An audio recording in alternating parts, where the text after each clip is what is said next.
할렐루야. 그들이 행하는 바 다른 큰 가증한 일을 보리라 라는 말씀으로 하나님 말씀을 전하겠습니다.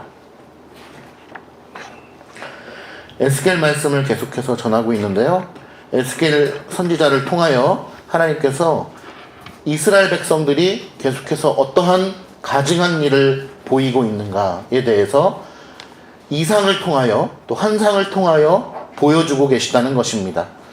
또한 그들의 모습은 우리의 모습과도 별반 다를 바가 없으며 우리 교회의 모습, 나 개인의 모습, 또 이 시국을 살아가는 우리 대한민국의 모습과도 흡사하다는 사실을 우리가 잘 깨닫고 하나님 앞에 어떻게 거룩히 나가야 될 것인가를 다시 한번 생각하고 다짐하는 시간이 되기를 바랍니다.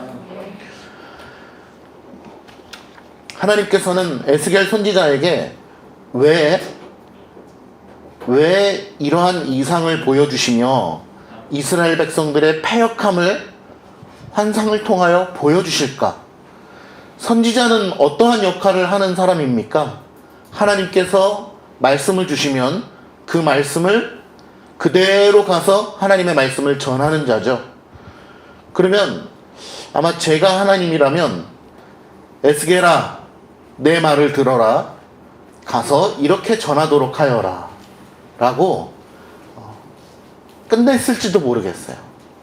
그런데 굳이 이스라엘 백성들의 그 패역한 상황을 에스겔 눈에 직접 보여주신다는 것입니다. 물론 이상을 통하여 보여주셨지만 에스겔에게 그러한 여러 가지를 보여주셨다는 것입니다. 첫 번째는 에스겔을 통하여 이스라엘 백성들에게 그러한 모습들을 보여주시기 위함입니다. 이러한 이상의 상징적인 이런 화면들을 통하여 이스라엘 백성들이 깨닫기를 원하셨다는 것이죠. 왜 그렇게 깨닫기를 원하셨는가? 말을 해도 잘 못 알아듣기 때문입니다.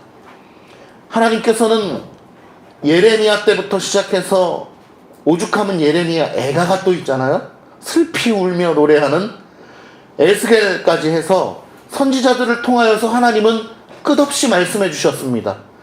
그럼에도 불구하고 이스라엘 백성들이 깨닫지 못했다는 것이죠. 그러므로 이러한 환상을 통하여 에스겔에게 보여주시고 에스겔을 통하여 이스라엘 백성들이 그러한 것들을 듣고 보기를 원하셨다는 것입니다. 두 번째는 에스겔과 함께 동역하기를 원하셨다는 것이죠. 하나님께서는 에스겔을 로봇처럼 사용하지 않으시고 에스겔에게 그러한 장면을 보여줌으로 말미암아 에스겔의 심령이 안타까워하며 슬피 우는 그 심령을 함께 공유하기를 원하셨다는 것입니다. 여러분의 삶의 모습들을 바라보면서 여러분들도 말씀의 거울을 통하여 나 자신의 죄악의 모습들을 보게 될 것입니다. 아마 하나님의 말씀으로 말미암아 우리의 삶이 거듭난 사람들일수록 나 자신의 죄의 문제 때문에 슬피 울었던 적이 있을 것입니다. 사도 바울이 고백했던 것처럼 오호라 나는 곤고한 자로다. 누가 사망의 늪에서 나를 건져내랴 말씀했던 것처럼 나 역시 하나님의 말씀대로 살기를 간절히 소망하는데 그렇게 살기를 간절히 원하나 살 수 없는 나의 죄악된 모습들을 보면서 슬퍼하셨던 적들이 있을 줄 믿습니다. 또한 내 자녀의 죄, 내 가족의 죄, 우리 교회의 죄, 우리 지역과 나라와 민족의 죄를 통하여 슬피 운 적이 있습니까? 하나님께서는 우리에게 그러한 마음을 원한다는 것입니다. 죄를 보며 애통하는 심령을 하나님께서 기뻐하신다는 것을 우리는 잘 알고 있습니다. 그러면서 자연히 눈을 들어 누구의 도움을 구할 수밖에 없습니까? 하나님 아버지의 도움을 구할 수밖에 없는 것입니다. 왜냐하면 우리는 너무나 죄 가운데 타락하여서 털 한 끗도 내 스스로 일어나 죄를 짓밟고 거룩한 길로 나아갈 수 없기 때문입니다. 우리는 그러할 수 있는 힘이 전혀 없기 때문에 눈을 들어 그리스도를 갈망할 수밖에 없는 것이죠. 하나님의 도움을 갈망할 수밖에 없는 것이죠.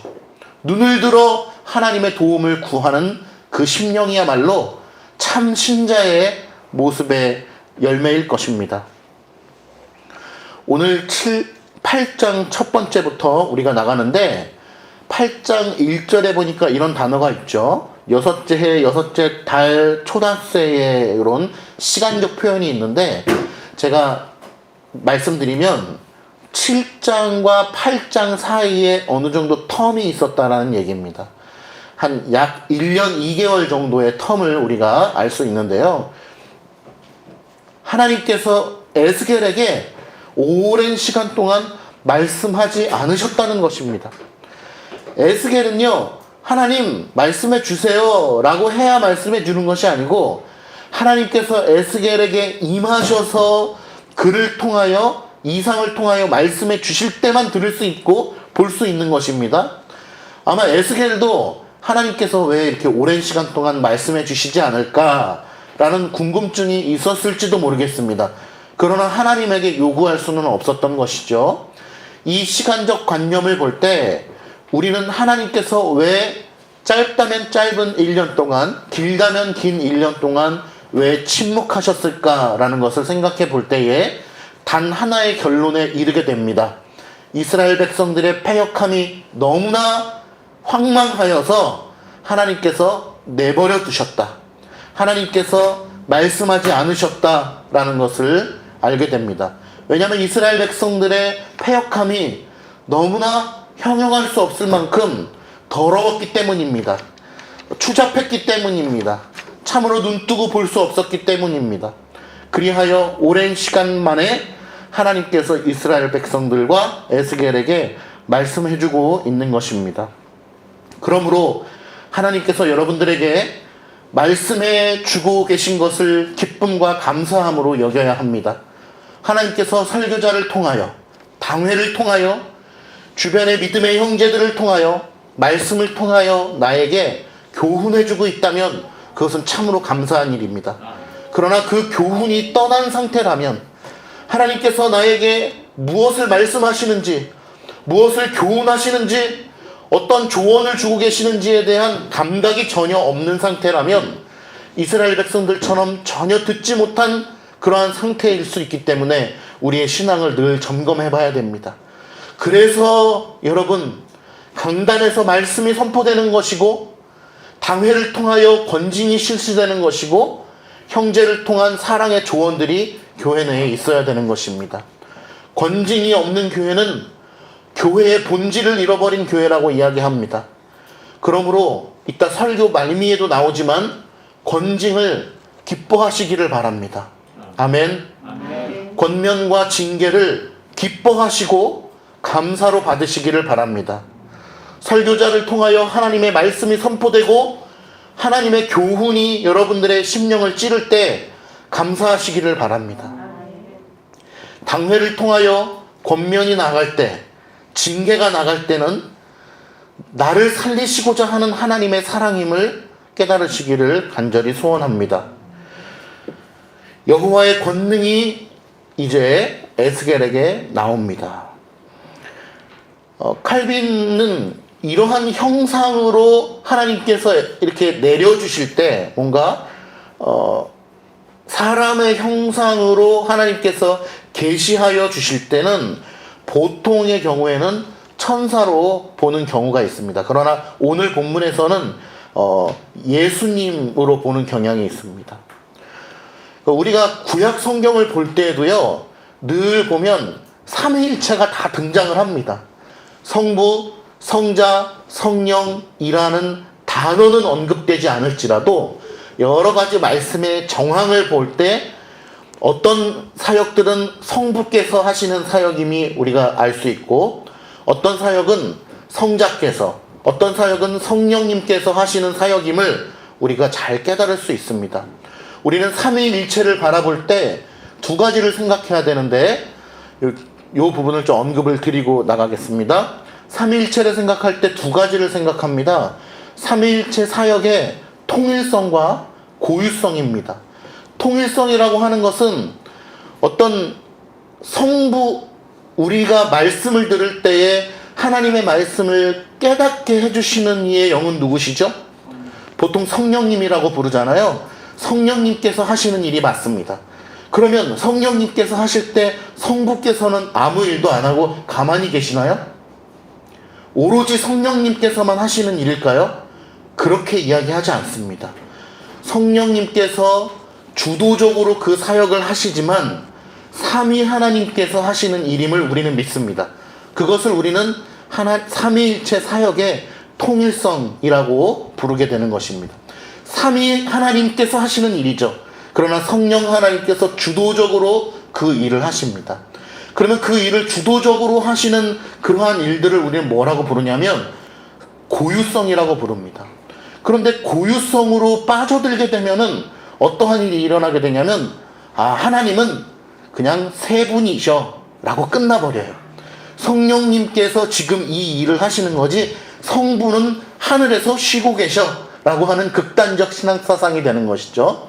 그런 것은 위험한 사상입니다. 그래서 고유성만을 강조하는 것은 위험한 것이고, 그럼 통일성만을 강조하게 되면 어떻게 될까요? 하나님은 한 분이셔. 성부, 성자 그런 거 나눌 필요 없어. 그냥 한 분으로 일하시는 거야 라고만 빠져들게 되는 것입니다. 그래서 삼위일체 사역에 우리가 삼위일체 사역을 생각할 때는 고유성과 통일성을 생각하셔서 균형 있게 삼위일체를 우리가 바라보는 것이 좋겠습니다. 오늘 본문에도 사실은 제가 한 단어 한 단어 다 이렇게 말씀드릴 수는 없지만 아마 여러분들이 보시면 알 거예요. 요 사역은 성령님이 하시는 거구나. 그러나 또 삼위 하나님께서 함께 은혜를 주시는 것이구나. 이렇게 좀 바라보실 수가 있을 겁니다. 자, 2절에 보니까 내가 보니 불같은 형상이 있더라. 그 허리 아래의 모양은 불같고 허리 위에는 광채가 나서 단쇠 같은데, 이런 것들을 우리가 에스겔 1장 때부터 말씀드렸지만 요거를 그림으로 그리면은 이게 큰일 납니다. 그래서 말씀 그 자체로 우리가 받아들여야지 이게 너무 모양이 희한하다 한번 그려봐야 되겠다 라고 생각하면은 이상한 모양이 나오기 때문에 오히려 우리가 왜곡된 이 이해를 가질 수가 있으니까 말씀 그 자체로 받아들이시면 될 것 같아요. 3절 보니까 그가 손 같은 것을 펴서, 자 그러니까 여러분 이거는요 지금 하나님께서 에스겔 선지자에게 이상을 보여주고 계신 겁니다. 환상을 보여주고 계신 것이지 실제로 하나님의 손이 딱 나와서 지금 뭔가를 하는 게 아니에요. 손 같은 거라고 그래서 일부러 표현하고 있는 것입니다. 손 같은 것을 펴서 내 머리털 한 모순을 잡으며, 상징적인 것이죠. 주의 영이 나를 들어 천지 사이로 올리시고 하나님의 환상 가운데서 나를 이끌어 예루살렘으로 가서 안뜰로 들어가는 북향한 문에 이르시니 거기에는 질투의 우상 곧 질투를 일어나게 하는 우상의 자리가 있는 곳이라. 성경에서 얘기할 때 보통 하나님의 손이라고 하면은 어떤 느낌이 드세요? 보통의 경우에는 하나님의 손이다 라고 하면 하나님의 넉넉한 손, 권능의 손, 위로 그 능력으로 우리를 붙잡아 주시사 라고 하는 의미로 많이 사용이 됩니다. 그런데 오늘 에스겔서에 나오는 하나님의 손은 심판, 우리를 언제든지 전멸시키실 수 있는 능력, 이러한 것들을 상징한다는 점을 좀 아시면 좋을 것 같아요. 이렇게 사람의 모양과 같은 표현으로 성경에 이렇게 나올 때는 보통 천사를 의미하지만 오늘 본문에서는 그리스도를 우리가 예표한다라고 볼 수 있다는 것이죠. 성경을 문자적으로만 보면 우리가 여기에 삼위일체가 어디 있느냐라고 얘기할 수 있지만 우리는 문자적으로만 보는 것을 배제해야 될 것이고 성경의 각 본문에 맞게끔 해석을 잘 해야 될 것입니다. 나를 예루살렘으로 이끈다라고 하는 것은 무엇입니까?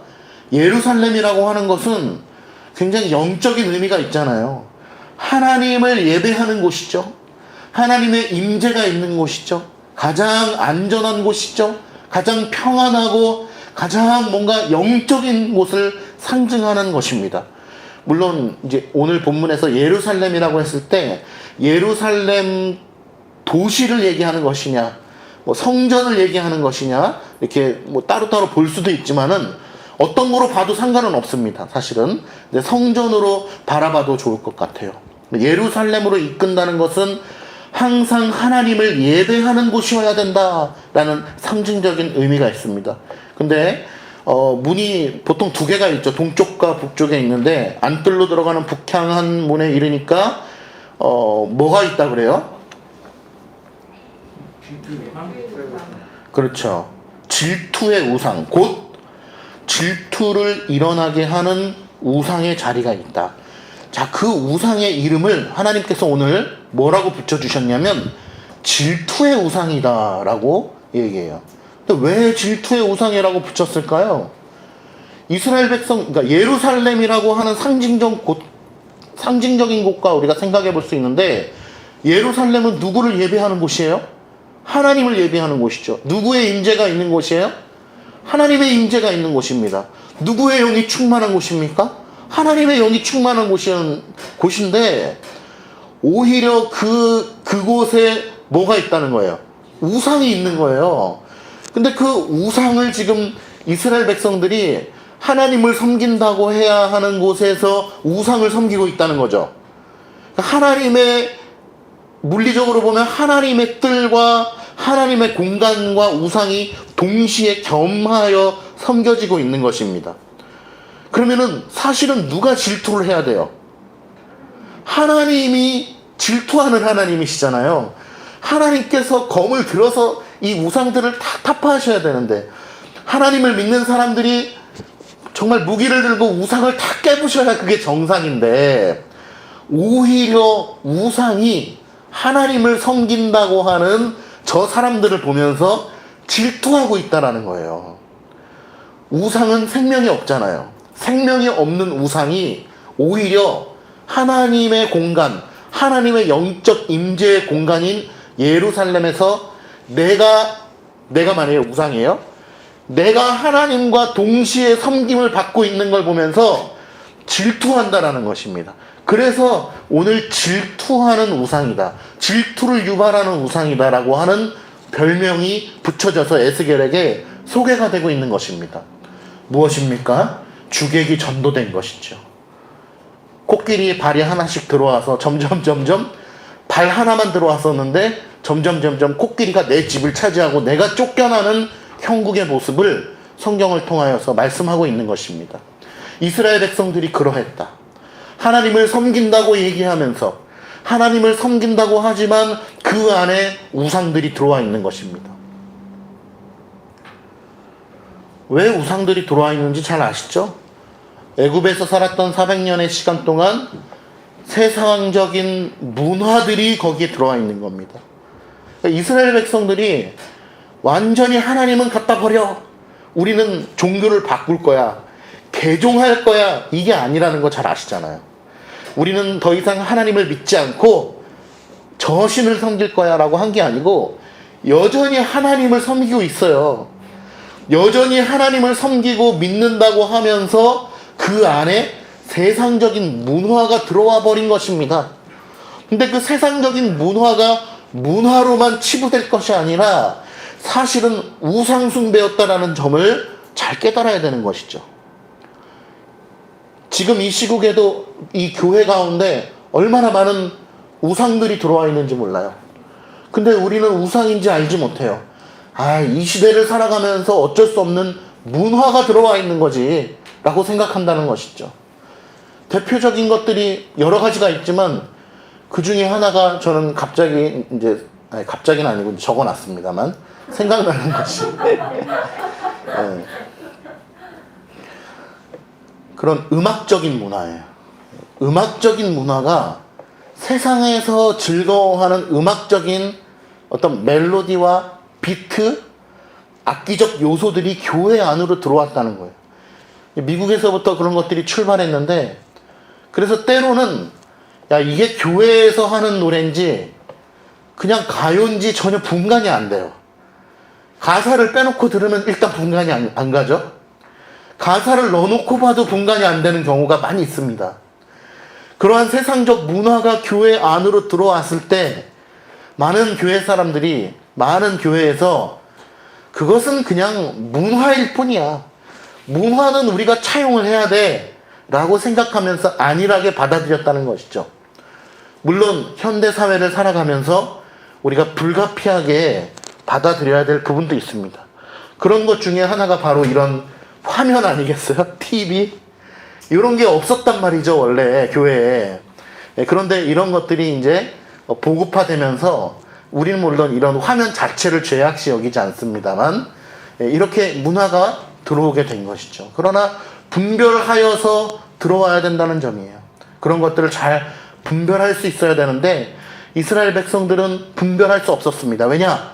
이미 그 안에 죄악으로 가득 찼기 때문에 하나님을 섬기면서 동시에 우상을 겸하여 섬기는 모습이 오늘 본문에 나옵니다. 그래서 그러한 모습들을 우리가 경계해야 되고 그러한 모습으로 조금씩 빠져들게 될 때에 우리는 오늘 제목에서 얘기하는 바 더 큰 가증한 일들을 보게 될 것이라는 것입니다.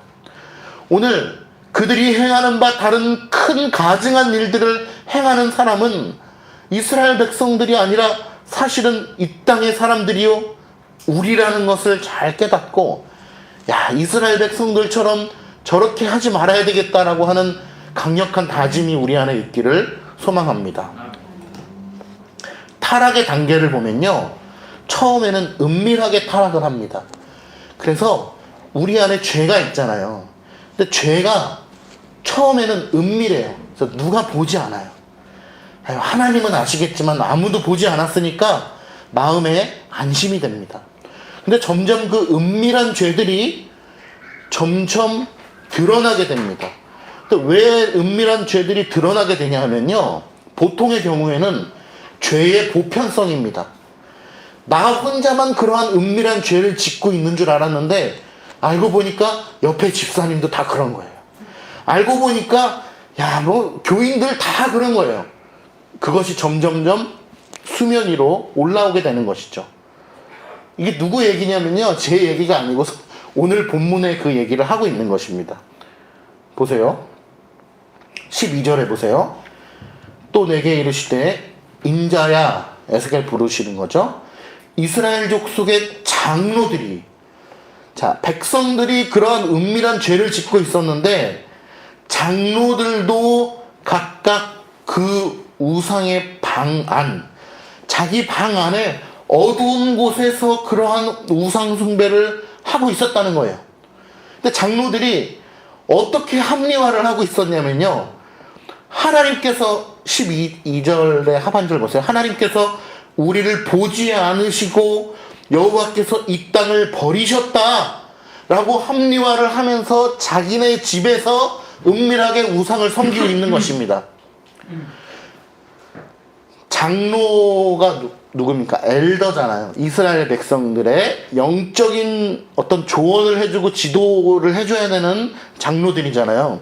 근데 이스라엘 백성들이 그러한 우상 숭배를 하고 있을 때 지팡이를 들고 혼내면서 우상을 깨부시고 사람들에게 징계를 주고 사람들에게 권면을 하고 훈계를 줘야 되는데 그렇게 할 수가 없는 것입니다. 왜?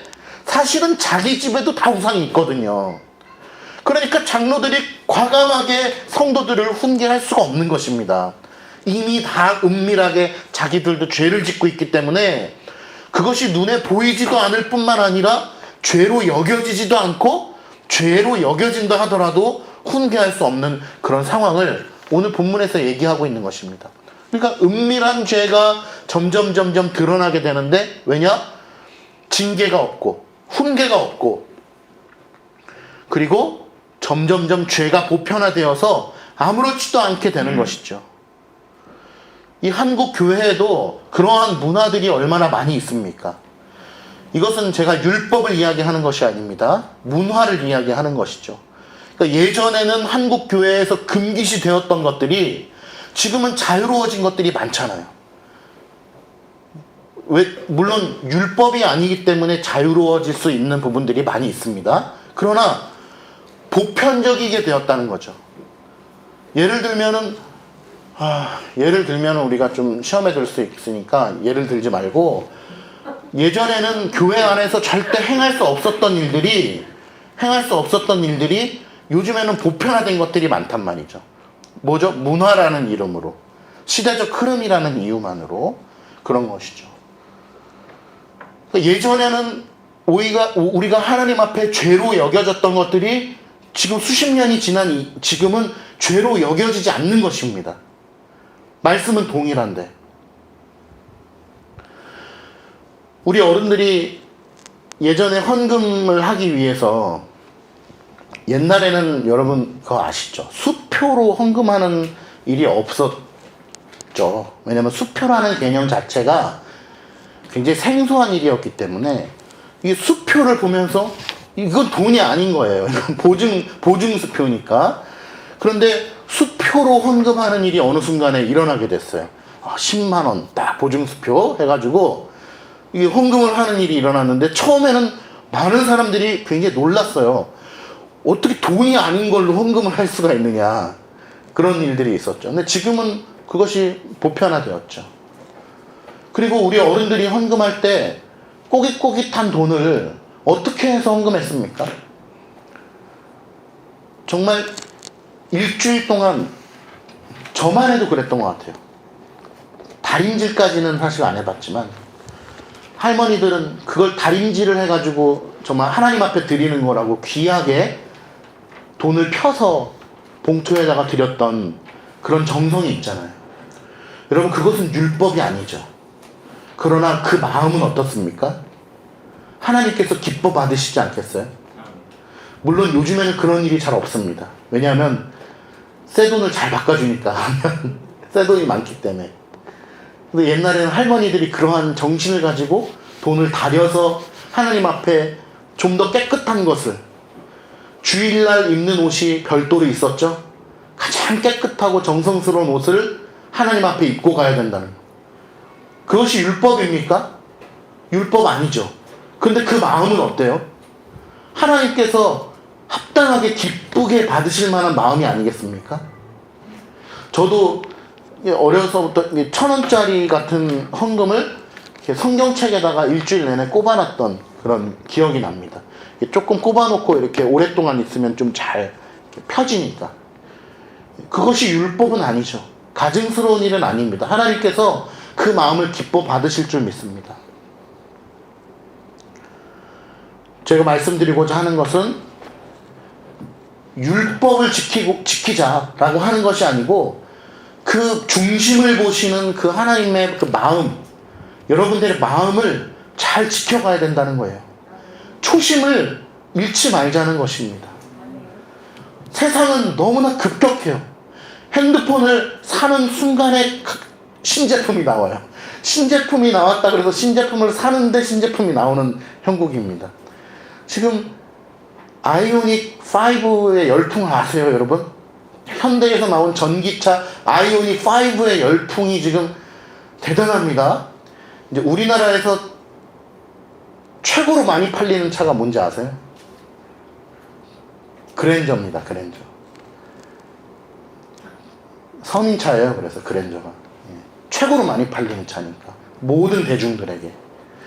근데 그걸 앞질렀다는 거예요. 아니에요. 아이오닉 5 전기차가, 순수 전기차가 지금 그 사전 판매로만.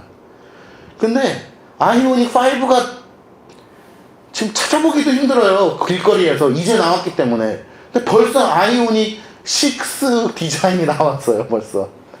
그런 시대를 살아가고 있습니다. 세상은 변하지만 하나님을 향한 우리의 마음이 변하지 말자는 걸 말씀드리는 거예요. 어떻게 하면 안 변해요?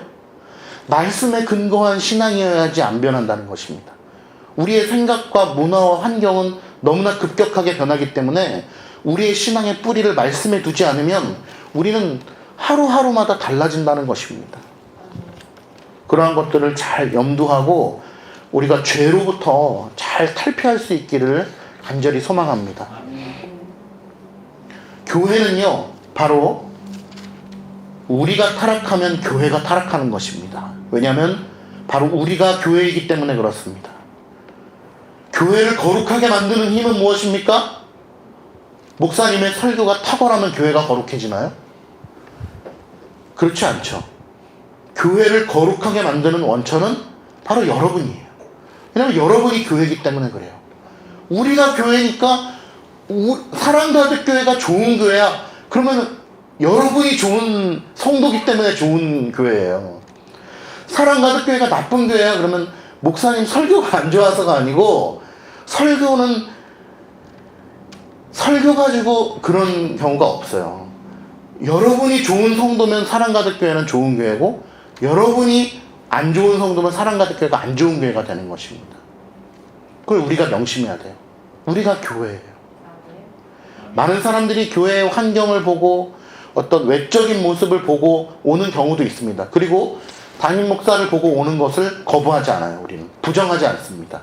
분명히 설교자나 목회자를 통하여서 그 목회가 이루어지기 때문에 목사를 통해서 오는 것이 맞습니다. 그러나 그것이 전부는 아니죠. 왜냐하면 목사도 교회의 일원이기 때문에 그렇습니다. 목사 혼자서 잘났다고 해서 교회가 부흥되는 것도 아니고 좋은 교회라고 칭함을 받는 것도 아닙니다. 우리가 하나님 앞에 바로 선 각 개인의 거룩한 성도들이어야 그 교회가 건강해지는 것이죠. 오늘 10절에 보니까요, 이 10절이 참 중요합니다. 내가 들어가 보니 각양 곤충과 가증한 짐승과 이스라엘 족속의 모든 우상을 그 사방 벽에 그렸다. 하나님께서 지금 예루살렘 성전으로, 물론 이상 가운데 예루살렘 성전으로 에스겔을 인도하시고 무언가를 보게끔 하십니다. 근데 보게끔 하시는 그 내용의 컨텐츠가 뭐냐 하면 이스라엘 백성들의 타락이에요. 이스라엘 백성들의 패역함이고 이스라엘 백성들의 우상숭배예요. 에스겔아, 이걸 좀 봐라. 너희 백성들이 얼마나 타락했는지, 하나님을 섬긴다고 얘기하면서 자기 멋대로들 살고 있는지를 좀 봐라 라고 하면서 에스겔 선지자에게 보여주고 있는 것입니다. 그런데 그 보는 내용의 핵심 중에 하나가 바로 10절이에요. 뭐냐?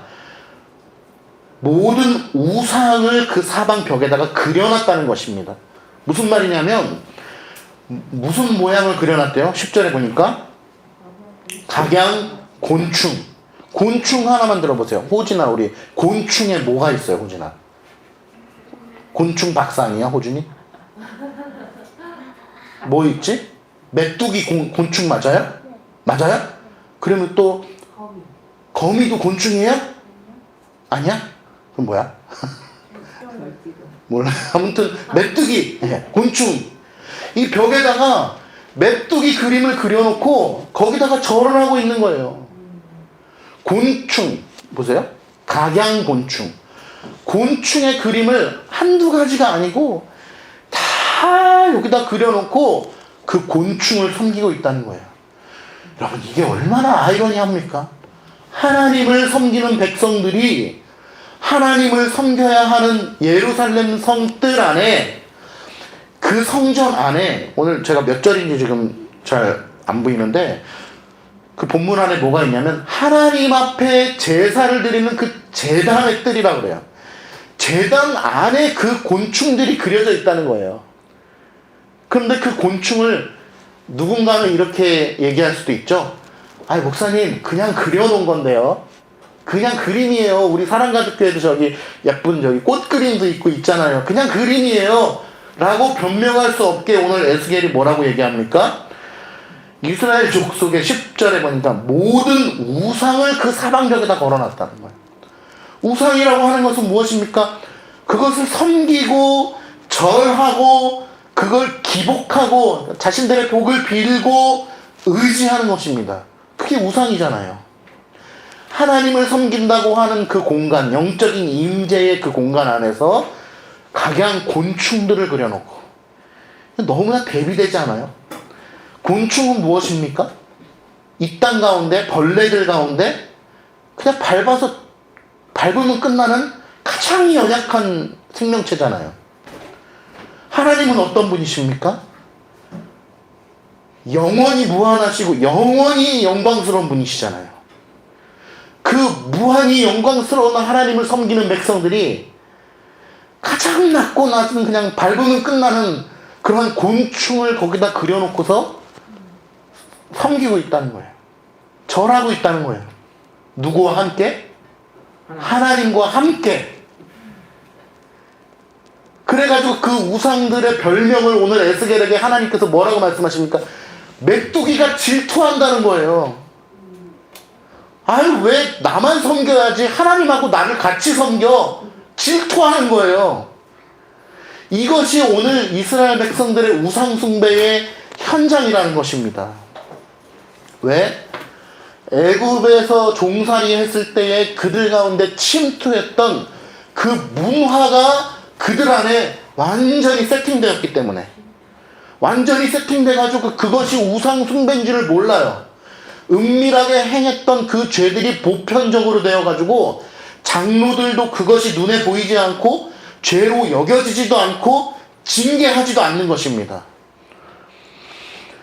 그러니 여러분, 교회의 본질 가운데 하나가 바로 바른 말씀의 선포와, 우리 교회 전도지가 이제 조금 없는데, 우리 그 전도하려고 했던 그 쪽지 중에 하나가 사랑가득 교회를 소개할 때 뭐가 있었습니까? 바른 말씀의 선포와 바른 성례가 시행되는 사랑가득 교회를 소개합니다. 이런 게 있었단 말이에요. 좋은 교회는 뭐예요? 교회의 본질을 찾는 교회는 바른 말씀의 선포가 있고 성례가 시행되고 마지막으로 권징이 있는 교회잖아요. 근데 그런 것들이 없어지면은 교회의 본질을 잃어버리는 거예요. 왜? 이미 우상 숭배가 들어가거든요. 우리의 죄로 말미암아 훈계가 없어지는 거예요. 장로들이 훈계하지 못해요. 담임 목사가 훈계하지 못해요. 떠날까봐, 교인수 줄까봐, 상처받을까봐. 교회가 그러면 안 된다는 거죠. 여러분, 다시 한번 축복합니다. 설교자를 통하여 여러분들에게 교훈되어지는 하나님의 말씀을 기뻐하시기 바랍니다. 당회를 통하여 여러분들에게 하나님의 말씀을 교훈하는 것을 감사히 여기시기 바랍니다. 그것을 여러분 마땅히 감사히 받을 수 있다면 그 교회는 소망이 있어요. 우리 사랑가득교회 교우 여러분들이, 목사님, 하나님의 말씀으로 저를 교훈해 주세요. 목사님, 장로님, 제가 혹여라도 하나님 앞에 어긋나는 행동들을 하고 말씀에 벗어나도 깨닫지 못한다면 교회의 권위로 저를 징계해 주세요. 호진이 그렇게 할 거죠? 예. 채은이도 그렇게 할 거죠? 예. 저를 징계해 주세요. 하은이도 그렇게 할 거죠? 아멘? 아멘 크게 해보세요. 네. 목사님, 제가 하나님 말씀에서 떠나면은 목사님 저를 징계해 주세요. 저를 혼내 주세요. 기쁨으로 이렇게 고백할 수 있는 교회라면 그 교회는 소망이 있는 거예요. 그런데 목사님 한마디라도 하시면 저는 그만둡니다. 이러면은 그 소망이 없는 거예요. 당회가 세워진 이유가 없는 거예요. 당회의 가장 중요한 임무는요, 뭔지 아세요?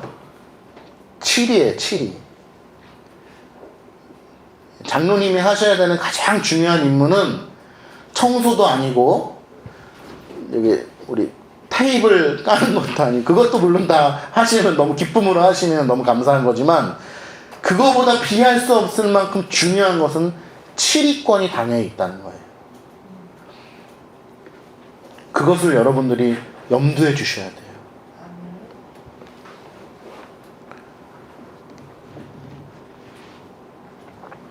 원래는 하나님의 영광만 있어야 하는 공간에 에스겔이 보고 있는 참혹한 모습은 무엇입니까? 메뚜기 같은 그런 곤충들과 하나님이 같이 거기서 섬김을 받고 있는 모습들이에요. 하나님이 참고 예레미야 때부터 말씀하시고 교훈해 주셨지만, 선지자들을 통하여 교훈해 주셨지만 깨닫지 못하는 이스라엘 백성들을 바라보면서 이제 너희들은 나의 심판을 받게 될 것이다 라고 에스겔 말씀을 통해서 말씀하고 있는 것 아니겠습니까? 여러분, 은밀히 짓고 있는 죄들이 있어요. 여기서 은밀이라고 하는 것은요, 여러 가지 의미가 있습니다. 여러분들이 뭐 숨어서 죄를 짓고 그런 분은 안 계실 거예요. 그죠? 뭐 예를 들어서 강도짓을 했는데 우리 성도들이 보면 안 되니까 저기 먼 동네 가서 내가 강도질하고 다시 변장하고 와야지, 이런 은밀함을 얘기하는 게 아니죠. 제가 늘 강조하지만 눈에 보이는 죄는 별로 안 위험해요. 왜냐면 금방 발각이 되거든요. 여러분이 행동으로 하는 죄는 그나마 덜 위험해요. 왜냐면 보는 눈이 많거든요. 교회에서 징계 바로 하면 되거든요. 근데 진짜 무서운 거는 뭔지 아세요? 눈에 안 보이는 거예요. 미워하는 거, 질투, 시기하는 거, 험담하는 거, 교만하는 거, 눈에 보이지 않는 거. 겉으로는 허허허 집사님 사랑합니다 얘기하지만 그 마음속 깊은 곳에 눈에 보이지 않는 게 위험한 거예요. 하나님은 아시겠죠. 그런데 하나님께서 내 스스로가 깨닫지도 못하는데 넌 좀 맞아야 되겠다 이러면서 나를 끌고 가시는 분이 아니시잖아요. 우리의 심령의 깨달음을 통하여 죄를 자복하게 하시는 분이시지, 나 스스로 깨닫지도 못했는데 너는 맞아야 돼 그러면서 끌고 가시는 분이 아니란 말이에요. 하나님께서 애통해 하시고 성령님을 통하여 성령님께서 여전히 나를 위하여 중보해 주시고 여전히 나를 보면서 깨닫기를 원하시는데, 말씀은 온데간데 없고 내가 깨닫지 못하고 여전히 나의 라이프 스타일대로만 살아가고 있다면 그것은 매우 심각한 모습이 되는 것이죠. 곤충과 하나님을 같이 놓고서 섬기는 이스라엘 백성들의 모습이 지금 이 수천 년 전의 이스라엘에만 해당되는 모습이 아니라는 것입니다. 내 심령 깊은 곳에도 사실은 곤충과 하나님을 같이 놓고 섬기고 있는지도 모른다는 것입니다.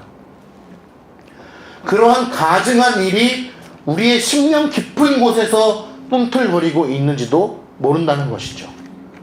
우리 중에 뭐 불상에 가서 절하고 뭐 몰래 가서 절하고 오시고 그런 분은 안 계시잖아요. 그러니까 너무 우리가 십계명을 생각할 때도 외적인 것만 생각해가지고 외적인 것만 생각해서 하나님의 이름을 망령되이 일컫지 마라. 나 하나님을 욕한 적이 없는데. 이계명, 하늘에 있는 것이나 땅에 있는 것이나 물속에 있는 것이나 어떤 형상이든지 만들지 말고 절하지 말라. 나는 만든 적도 없고 절한 적도 없는데 이 십계명을 내가 왜 매주 읽어야 되는가라고 생각하시면 안 된단 말이에요.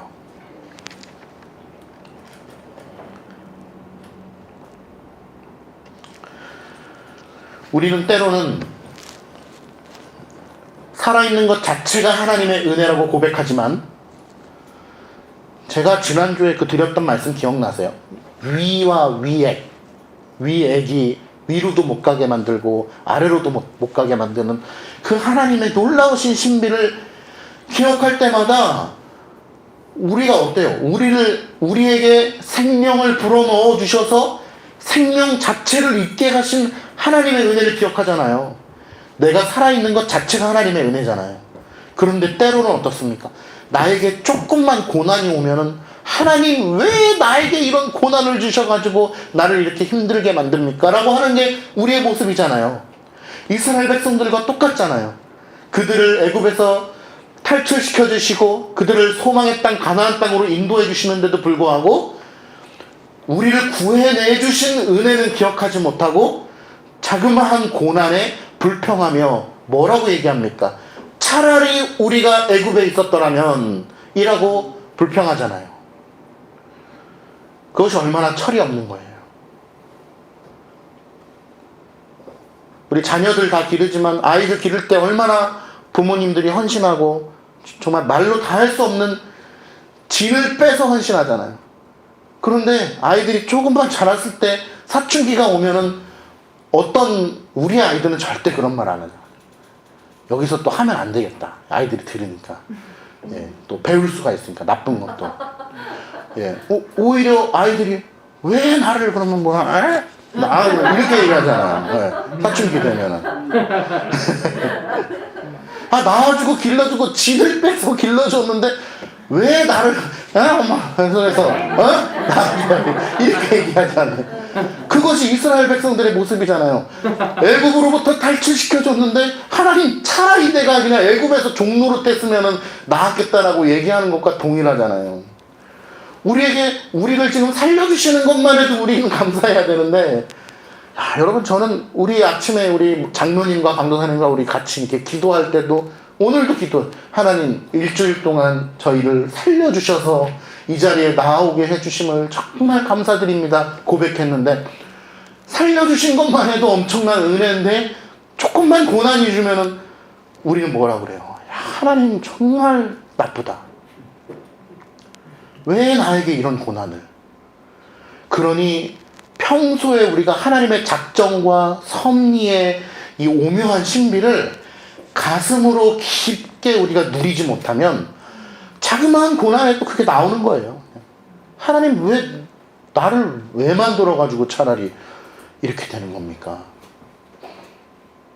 천국에도 안 가고 지옥에도 안 가게 나의 생명 자체를 없애주시지 왜 나를 만드셔가지고 이 고난을 주십니까? 라고 반문하는 어리석은 사람이 되면 안 되잖아요.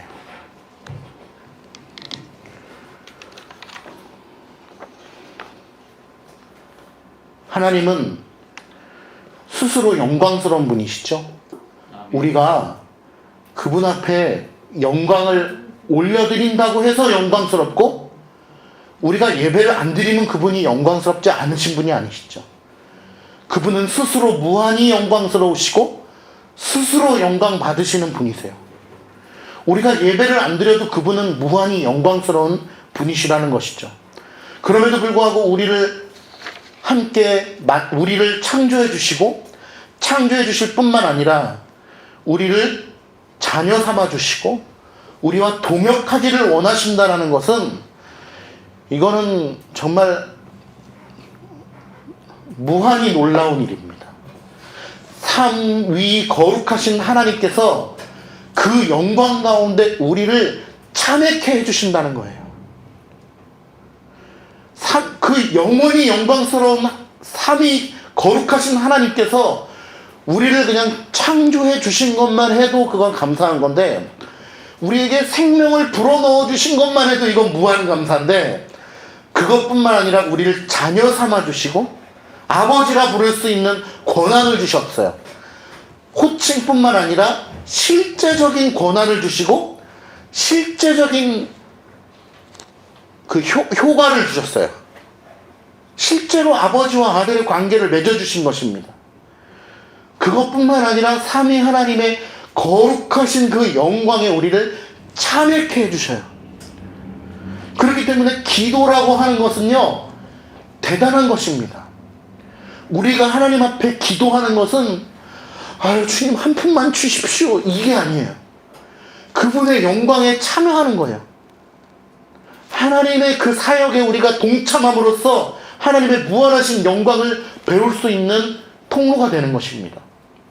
오늘 이 시간에 강단에서 선포되는 말씀을 듣는 것도요, 여러분, 주님 한 말씀 주십시오. 이건 무당 앞에서 하는 거잖아요.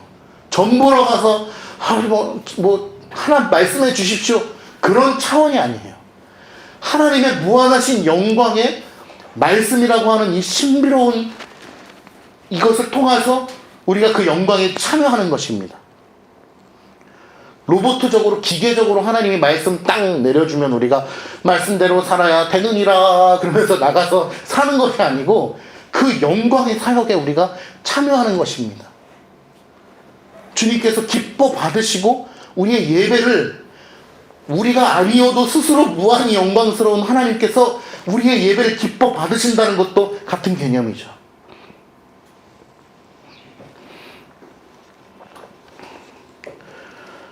그러니 세상 문화가 이스라엘 백성들에게 이렇게 침투해 들어온 것은 얼마나 무서운 일인가.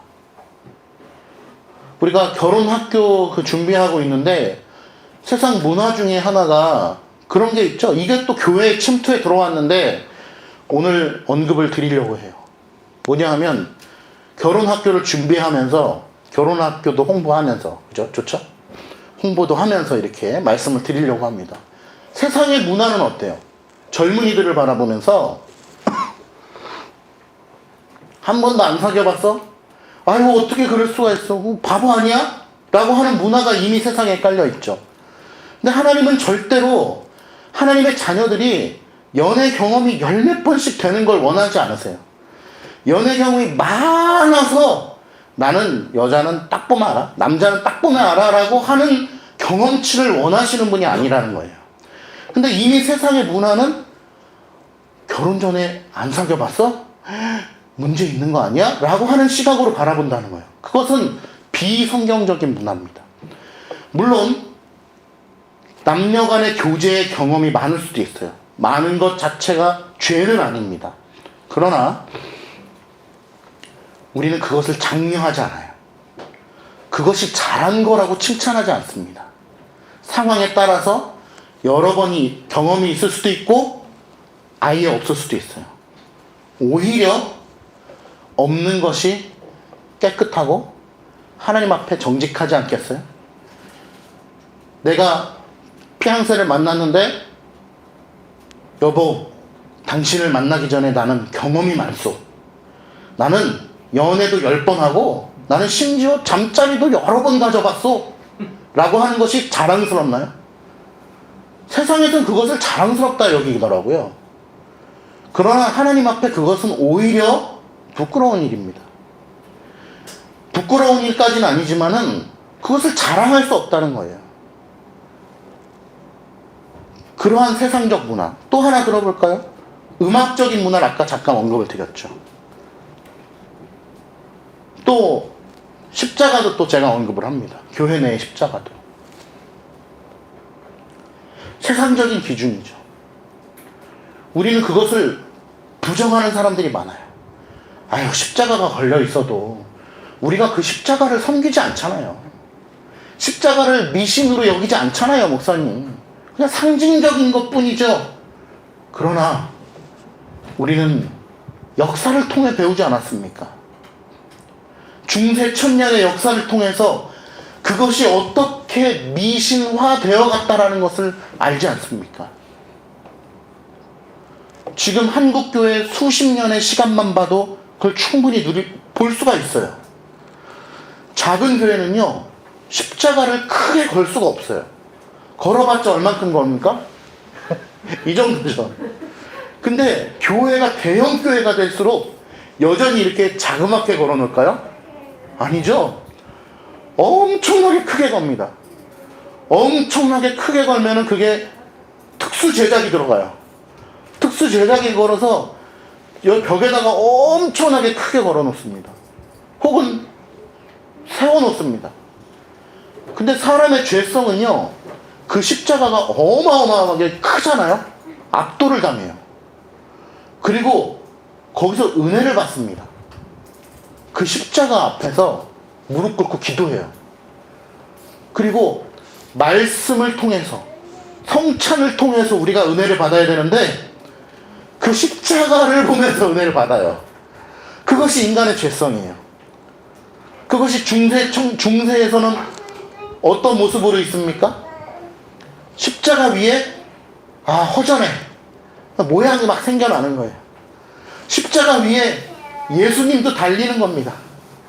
그냥 달린 거 가지고 가시관을 씌워야 돼. 그러한 여러 가지 데코레이션을 통해서 우리의 감정을 만족해 한다는 것이죠. 그것뿐만이 아닙니다. 여러 가지 데코를 통하여서 우리는 그러한 것들을 만족해 한다는 것이죠. 근데 그런 것들을 우리는 거부한다. 왜? 성경을 통하여 우리가 바라봤을 때 그러한 것들은 가증스러운 일이 되기 때문에 그래요. 하나님께서 우리에게 주신 귀한 말씀과 성례를 통하여서 우리가 은혜를 받고 하나님의 은혜를 간절히 소망하는 우리가 되어야 됩니다. 우리는 단어를 사용할 때도 굉장히 조심해야 됩니다. 성지순례라는 단어를 많이 사용했죠, 한국교회가. 그러나 그 말은 바르지 못한 용어죠. 우리는 어떻게 써야 됩니까? 이스라엘 문화 탐방, 혹은 성경의 땅 체험, 이런 거. 근데 혹자들은 그냥 그렇게 통용화 되었으니까 그냥 사용하죠 라고 얘기할 수도 있어요. 근데 우리는 그것을 거부합니다. 몰랐을 경우에는 좀 썼을 수도 있어요. 몰랐으니까. 알고 났으면 어떻게 됩니까? 고쳐야 됩니다. 중보기도라는 표현도 그렇죠? 중보기도라는 표현을 우리는 쓰지 않죠. 중보자는 누구밖에 없으니까? 예수님밖에 없으니까. 우리를 위해서 중보해 주시는 분은 그리스도 한 분이시죠. 그러므로 우리가 이 시간 우리 성도들을 위해서 중보하며 기도하겠습니다 라는 표현은 쓰지 않아야 됩니다. 근데 혹자들은 우리 안에 성령님이 계시니까, 내가 기도하는 게 아니라 성령님이 기도하는 거니까 그렇게 쓸 수 있잖아요. 혹은 이미 한국교회에 그것이 그냥 대명사가 되었으니까 그냥 쓰죠 그냥 우리 알지만, 이렇게 되면 안 된다는 것입니다. 왜냐? 단어의 사용은 습관을 만들고 그 습관은 문화를 만들어요. 그 문화는 정신과 사상을 만들어버립니다. 처음부터 곤충을 그려놓고 섬긴 게 아니라는 사실을 잘 아셔야 돼요. 이스라엘 백성들이 처음부터 우리 곤충을 그려놓고 곤충을 섬기자라고 한 것이 아닙니다. 말 한마디에서부터 출발한 거예요. 그들의 습관이 형성이 되고 문화가 지배를 받게 되고, 그러면서 그들의 사상과 종교관까지 바꿔놓는 것입니다. 중보기도라고 하는 단어 자체가 별거 아닌 것 같지만 그 단어가 우리의 사상을 바꿔놓을 수가 있는 것입니다. 성지순례도 마찬가지고, 그 외에 우리 교단에서 나왔던 교회 용어집이라는 게 있어요. 바른 용어집인가요? 그죠? 아시죠? 그거를 제가 오랜 시간 동안 주보에다가 연재를 했었는데 기억나세요? 주보에다가 이렇게 매주마다 그 단어를 제가 적었었어요. 이렇게 바른 용어를 사용해야 된다고. 그런 것들에 대해서 우리가 관심을 가져야 됩니다. 관심 있게 안 보셨죠? 예. 근데 관심을 가져야 돼요. 그러한 책들이 안 팔립니다. 나왔지만 안 팔려요. 그래서 결국 절판이 됩니다. 그런 책들을 내고자 도서출판 개혁이 설립이 된 것입니다. 남들이 안 사는 책, 좁은 길이에요. 여러분들 많이 기도해 주시고 응원해 주셔야 됩니다. 왜? 남들이 안 가는 길을 가잖아요. 여러분들도요, 남들이 안 가는 길을 가는 분들이에요. 여러분들이 추구하는 이 성경적 신학의 내용들이 남들이 싫어하는 내용들이에요. 참 진리를 갈구하는 자들이 좋아하는 내용들입니다. 이 내용들이. 그러니까 좁은 길이죠. 우리 출판사도 그렇고, 개혁신앙 강좌 3월 27일 날 하는데 저런 내용을 누가 들으러 가요? 아무도 안 와요. 그러나 그 중에 진리를 갈구하는 자들이 오는 거예요. 성경적 결혼학교 누가 와요? 저기 좋은 거 많은데. 진리를 갈구하는 우리 이런 분들이 오는 겁니다. 네.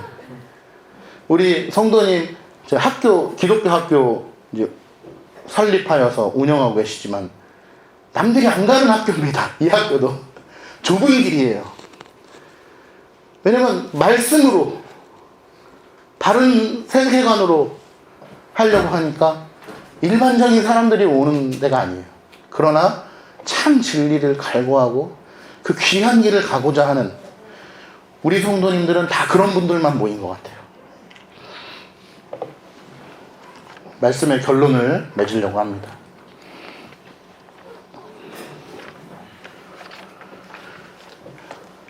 가증한 죄악의 삶에서 거룩한 성결의 삶으로 나아오시기를 바랍니다. 아멘.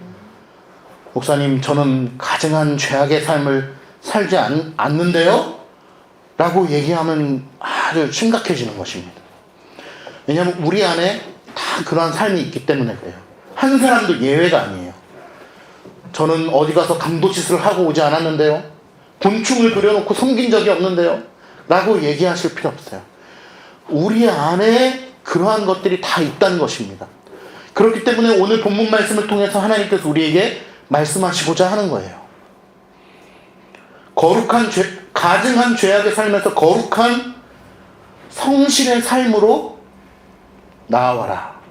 그러기 위해서는 어떻게 해야 되겠는가? 첫 번째, 여러분 삶의 우상들, 은밀한 우상을 걷어내시기를 바랍니다. 여러분 심령 가운데 있는 은밀한 우상을 걷어내시기 바랍니다. 아까 말씀드렸죠? 눈에 보이는 거는 다 알아요. 여기서 목사가 보면 다 압니다. 눈에 보이는 거는. 아이고 우리 집사님 좀 저러시네. 목회적 판단 할 수 있잖아요. 목회적인 가늠, 눈에 보이는 것. 근데 중요한 건 눈에 보이지 않는 것들이에요. 눈에 보이는 건 징계를 통해서도 걷어낼 수가 있습니다. 권면할 수가 있고, 그리고 자기 스스로도 느껴요. 눈에 보이는 거는. 가족들도 보고. 눈에 보이지 않는 은밀한 죄들을 걷어내라는 것입니다. 판단하기를 즐겨하는 것, 정죄하는 것, 거짓 증언. 대부분 우리가 남들에 대해서 얘기하는 거는 다 거짓 증언이 많아요. 왜냐하면 남들에 대해서 우린 잘 모르거든요. 여기에 오늘 안 계신 성도님에 대해서 제가 오늘 얘기 좀 해볼까요? 라면 안 된다는 거예요. 네. 오늘 못 나오신 성도님들에 대해서 제가 좀 얘기 좀 해볼까요? 라고 하면 안 된다는 거예요. 왜? 잘 몰라. 그들의 사정에 대해서. 그러니까 내가 찾아가서 신방하고 권면하고 이런 건 가능하지만 누구 앞에서, 사람들 앞에서 그분에 대해서 얘기해볼까요? 라고 하는 게 안 된다는 거예요. 거짓 증언, 험담, 거짓말. 거짓말을 낳고 걷잡을 수 없이 커지잖아요. 그런 것들을 걷어내십시오. 라고 말씀드리는 것입니다. 인생에는 두 가지 삶이 있습니다. 하나님 뜻대로 사는 삶, 내 뜻대로 사는 삶. 두 가지밖에 없어요. 그거 있잖아요. 곤충도 섬기면서 하나님 섬기니까 내 뜻대로 살면서 하나님 뜻대로 살고 그런 거 없습니다. 그건 내 뜻대로 사는 거예요. 근데 한 뼘이라도 내가 하나님 뜻대로 살 수 있는 능력이 있어요? 없어요. 그렇기 때문에 눈을 들어 산을 보아라. 하나님의 도우심을 구하는 거예요. 하나님의 도우심이 아니고는 1.1획도 하나님의 말씀을 깨달을 수 없고 한 뼘도 하나님의 뜻대로 내가 나아갈 수 없기 때문에 그렇습니다. 그러니 이 첫 번째 권면을 받아들이시는 성도들이요, 하나님의 은혜를 구하고 한 발짝 한 발짝 나아가시길 바랍니다. 두 번째, 하나님 설교 강단에서의 선포되어지는 말씀을 통한 하나님의 교훈, 설교자를 통한, 담임 목사를 통한 하나님의 교훈, 방회를 통해 이루어지는 권징을 기뻐하시기를 바랍니다. 목사님, 장로님, 하나님 말씀을 제가 어기고 곁길로 갈까봐 두려우니 저에게 교훈해 주세요. 라고 기쁨으로 말할 수 있는 성도가 되기를 바랍니다. 세 번째입니다. 기도하시기 바랍니다. 혹자들은 많이 우리가 이렇게 얘기했습니다. 기도하는데 시간이 중요합니까? 1시간, 2시간, 3시간? 시간이 중요한 건 아니잖아요. 무시로 기도해야죠. 라고 하는 말도 맞습니다. 그러나 저는 오늘 이 순간에 여러분들에게 역설적인 표현으로 말씀드립니다. 시간을 채워서 기도하십시오. 사람마다 다를 수 있습니다. 목사님, 저는 하루에 10분도 어려워요. 10분만 해도 더 이상 할 말이 없어요. 좋습니다. 그러면 10분을 정해서 매일 기도를 하시기 바랍니다. 1시간 기도하시기 바랍니다. 2시간 시간 채워서 기도하시길 바랍니다. 목사님, 시간이 중요한 건 아니잖아요. 네. 그러나 시간을 채워서 기도하시기 바랍니다. 제가 역설적인 표현으로 말씀드려요. 시간이 중요합니다. 왜냐? 우리는 그동안 너무 많이 시간이 중요한 건 아니잖아요 라고 하는 합리화 속에서 기도를 열심히 하면서 시간이 중요한 건 아니잖아요 해야 되는데, 기도를 안 하면서 시간이 중요한 건 아니잖아요를 외쳐온다는 거예요. 한국교회가. 그러니 제가 그렇게 역설적으로 표현 드리는 것입니다. 시간이 중요합니다. 그러니 기도하십시오 라고 말씀드리는 거예요. 시간이 중요한 건 아니잖아요 라고 끝나버리면, 그러니까 기도 좀 안 해도, 이렇게 끝나면 안 돼요. 그러니 제가 역설적으로 강하게 표현 드리고자, 시간이 중요합니다. 그러니 기도하십시오. 여러분이 정한 10분 좋습니다. 20분 좋습니다. 1시간 좋습니다. 그 시간을 정해놓고 하나님 앞에 기도하시기를 바랍니다. 만약에 그러한 헛된 핑계로 우리가 기도하지 않는다면 하나님 앞에 책망을 면치 못할 것입니다. 더 나아가서 여러분의 삶은, 우리 모두의 삶은 더욱 가증한 일을 보이는 삶이 될 것입니다. 곤충과 하나님을 같이 그려놓고 섬기는 듯한 그러한 가증한 일을 우리의 삶 가운데 드러내 보이게 될 것입니다. 더 심각한 것은 가증한 일이 보였음에도 불구하고 아무도 몰라요. 그게 가증한 일인 줄 몰라. 목사도 모르고 장로도 모르고 어른도 모르고 성도도 모르고 아무도 몰라요. 그것이 만연되어가지고 우상 숭배인 줄 모르는 상태가 되는 것을 원치는 않으시겠죠. 그렇다면 우리가 기도합시다. 마치겠습니다. 기도하겠습니다.